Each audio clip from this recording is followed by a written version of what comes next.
లేకపోతే ఈ అవినీతి ఇంత జరుగుతూ ఉంటది. ఇక్కడ సార్ ఇప్పుడు సత్యమూర్తి గారు ఇప్పుడు రివర్స్ లో క్లాసులు పీకుతున్నారు ఏది విచారణ అధికారులకి. ఇప్పుడు మీరు అందాక అన్నారు అంబటి రాంబాబు ఏమంటారు, వీళ్ళందరూ ఏదో పోరాటాలు ఉద్యమాలు చేసి జైలుకి వెళ్ళినట్టు, వాళ్ళు ఇంకా జైలు దగ్గర ధర్నాలు కూడా చేయట్లేదు, చేశారు మరి అది కూడా నవ్వుకుంటున్నారు ప్రజలు.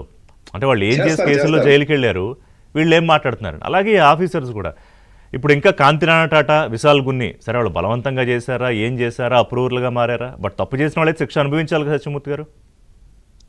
ఇప్పుడు బలవంతంగా చేయడం అంటే వాళ్ళు ఏమో చిన్నపిల్లలు ఏంటండి, ఐపీఎస్ చదివి వచ్చి ఆ బాంబే వెళ్ళే ఒక అమ్మాయిని తీసుకురా అంటే తీసుకొచ్చేస్తారా?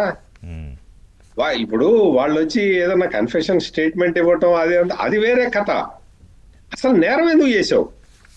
ఇప్పుడు మీరు ఇందాక నుంచి విజయసాయి రెడ్డి ట్వీట్ ఒకటి మీ స్క్రీన్ మీద వేస్తూ ఉన్నారు. అవునవును, నాకు ఆ ట్వీట్ చూస్తే నాకు ఎంత నవ్వు ఆపుకుందామన్న ఆగని పరిస్థితి ఉంది.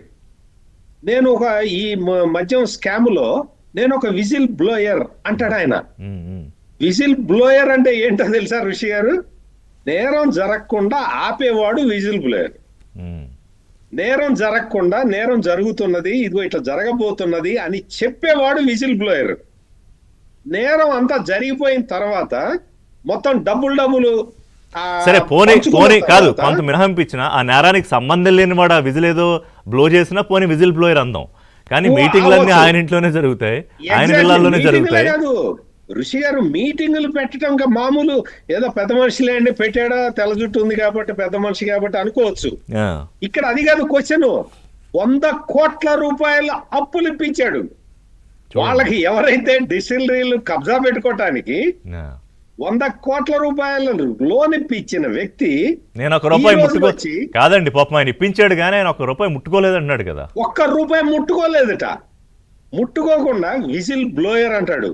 అంటే ఇటువంటి పదాలు వాడి ఋషి గారు ఎట్లా చేస్తున్నారంటే సమాజంలో కొంచెం బాగా ఏదైనా తెలివితేటలు ఉన్న వాళ్ళని కూడా కన్ఫ్యూజ్ చేస్తున్నారండి వీళ్ళు. బాగా చెప్పారు. ఈ అంబటి రాంబాబు విషయం కానీ, లేకపోతే ఈ విజిల్ బ్లోయర్ విజయసాయి రెడ్డి విషయం కానీ, లేకపోతే పిఎస్ఆర్ ఆంజనేయులు చెప్తున్న ఆర్గ్యుమెంట్లు కానీ, ఇవన్నీ మనం చూస్తే సొసైటీలో ఒక కన్ఫ్యూజన్ ని క్రియేట్ చేయటానికి, అంటే తామేదో ఒక పెద్ద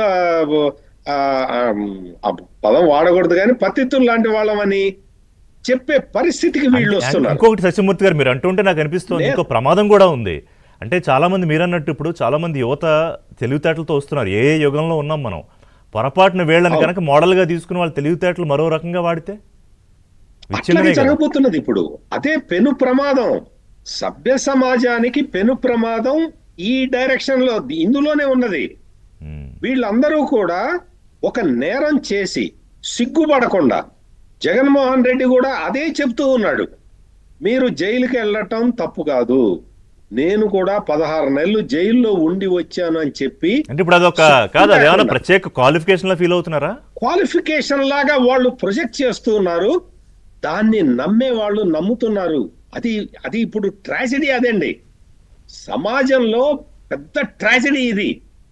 ఈ కుంభకోణాలు చేయటం, కుంభకోణాలు జరగటం, దీనికి ఐఏఎస్ ఆఫీసర్లు ఐపీఎస్ ఆఫీసర్లు సహాయం చేయటం ఇదంతా ఒక ఎత్తు అయితే, సమాజంలో ఇటువంటి పోకడలని ఎక్కువ చేస్తున్నారు. మొత్తం ఆ సమాజాన్ని ప్రభావితం చేస్తూ ఉన్నారు. నేరాలు చెయ్యటం అనేది తప్పు కాదు అని చెప్తున్నారు. అంటే 2 రకాలు సత్యమూర్తి గారు, 2 రకాలు. ఇప్పుడు బ్రేక్ తీసుకుంటా, బ్రేక్ తర్వాత మాట్లాడదాం. అంటే 2 రకాల మైండ్ సెట్స్ ఉంటాయి.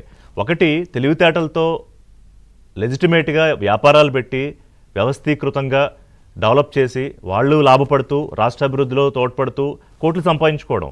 ఇప్పుడు ఇవాళ పెద్ద వాళ్ళు కార్పొరేట్ సంస్థలు చేస్తున్నారు, ట్యాక్సులు కడుతున్నారు. కానీ ఇది అందుకు భిన్నమైన వ్యవహారం. అదే తెలివితేటలని, చట్టాల్లో ఉన్న చిన్న చిన్న లొసుగుల్ని ఈ ఆఫీసర్లను అడ్డం పెట్టుకుని వాడుకుని మళ్ళీ వేల కోట్లు ఎలా సంపాదించవచ్చు. ఇది ప్రమాదకరమైన, చాలా చాలా ప్రమాదకరమైన దారి. ఒక బ్రేక్ తీసుకుంటారు రవి గారు. బ్రేక్ తర్వాత మీరు చెప్పాల్సిన విషయాలు ఏంటంటే మీరే చెప్పాలి, ఎందుకంటే కూటమిలో తెలుగుదేశం పార్టీలో ముఖ్య నాయకుడిగా ఉన్నారు కాబట్టి. విజయసాయి రెడ్డి వ్యవహారం ఏంటి అంటే, ఆయన దొరకని దొంగలు, దొరకబోతున్న దొంగల గురించి మాట్లాడుతున్నాడు. అంటే ఇంకా పట్టిస్తాడు. ఒకటి, అందరి బట్టలు విప్పుతాను ఆయన మాట, నేనైతే ఆ భాష వాడిని కానీ ఆయన మాటలో చెప్తున్నా. ఈయనేంటి అంటే అన్నీ బయట పెట్టేసి మరి ఆయన చేసిన నేరాల సంగతి ఏంటి? మీరందరూ అప్పట్లో కంప్లైంట్ చేసిన భూ కబ్జాలు గొడవ ఏంటి? ఇవన్నీ ఋషి గారు, మాట్లాడదాం ఆయన బ్రేక్ పేరు తర్వాత. whistle లేదా blower. ఆయన అంతా వాష్ చేసుకుని పునీత్